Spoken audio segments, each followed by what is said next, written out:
Varun beverages limited यानी कि VBL. अब दोस्तों अगर हम वीबीएल की बात करें तो पिछले कुछ टाइम में वीबीएल की परफॉर्मेंस नो डाउट काफ़ी डिसअपॉइंटिंग रही है। 52 वीक हाई से गिरावट कितना करीब हमें 32-32.5% के आसपास की देखने को मिली है।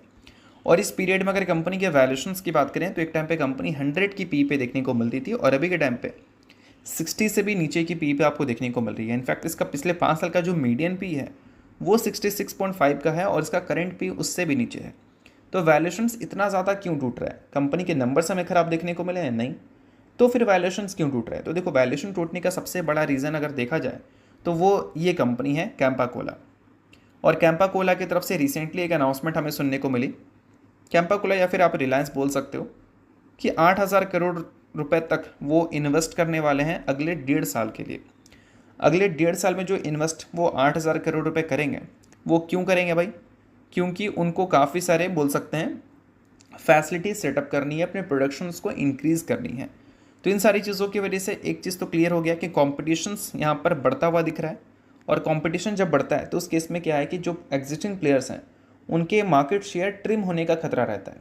और इसी वजह से मार्केट को लगता है कि अभी कंपनी के नंबर ठीक है बट आने वाले कल में कंपनी के नंबर्स वीक हो सकते हैं, स्लो हो सकते हैं। इस वजह से कंपनी पहले वाले वैल्यूएशंस पर आपको सस्टेन करती हुई दिखने को नहीं मिल रही है। तो वैल्यूएशन का खेल ऐसा ही होता है कि ग्रोथ आप जो रिपोर्ट करोगे उसकी बेसिस पे मार्केट आपको वैल्यूएशन देती है।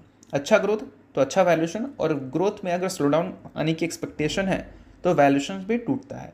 अब देखो दोस्तों इस पीरियड में कंपनी के नंबर्स की बात करें तो नंबर्स हमें ख़राब देखने को नहीं मिले हैं, बट अगर पिछले 5 साल पिछले 3 साल का सीजीआर से अगर कंपैरिजन करोगे तो ज़रूर ये आपको वीक देखने को मिलेगा। बट इनके जो मैनेजमेंट है उनकी तरफ से कमेंट्री थी कि एनर्जी ड्रिंक सेगमेंट्स की अगर हम बात करें तो वहाँ पर कंपनी काफ़ी सारे न्यू प्रोडक्ट्स को लॉन्च करेगी जो कि स्टिंग जैसा इनको ग्रोथ रिपोर्ट करके दे सकती है।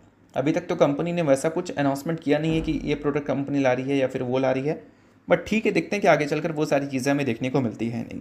और साथ में बात करें Q1 के पीरियड के बारे में तो इस पीरियड में कुछ कुछ स्टेट्स में काफ़ी अनसेटल हमें वेदर देखने को मिले हैं। कुछ स्टेट में तो काफ़ी भयंकर गर्मी रही है, तो कुछ स्टेट में गर्मी ही देखने को नहीं मिली है उतना जितना पहले हमें देखने को मिलता था। और मानसून की बात करें तो वो भी काफ़ी सारे स्टेट में टाइम से पहले आ चुका है। तो इस वजह से हो सकता है कि Q1 के जो नंबर्स है उसमें इम्पैक्ट हमें देखने को मिले। इम्पैक्ट क्या मतलब कंपनी का बेस्ट फाइनेंशियल ईयर तो रहेगा, ये तो पूरी तरह से कंफर्म मानकर हम चल ही सकते हैं। But year on year basis पे अगर ग्रोथ की बात करें तो हो सकता है कि जो पहले कंपनी ग्रोथ दिखाती थी 20-25-30% वाली, वो कंपनी में भी हमें देखने को ना मिले। बट अगर देखने को मिल गया तो मार्केट सरप्राइज होगी, जिस केस में वैल्यूएशन में कुछ रिकवरी भी आ सकती है। अब इन सारी चीज़ों के बाद अगर बात करें इन कंपनी के शेयर होल्डिंग पैटर्न के बारे में तो शेयर होल्डिंग पैटर्न Q1 का अपडेट हो चुका है, जहाँ पर प्रोमोटर के स्टेक स्लाइटली नीचे गए हैं।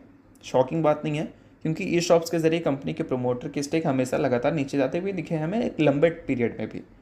और दोस्तों अगर एफआईएस की बात करें तो एफआईएस ने अपने स्टेक को कम किया है, डीआईएस ने अपने स्टेक को स्लाइटली इंक्रीज़ किया है। पिछले क्वार्टर में भी इंक्रीज़ किया था, इस क्वार्टर में भी किया है।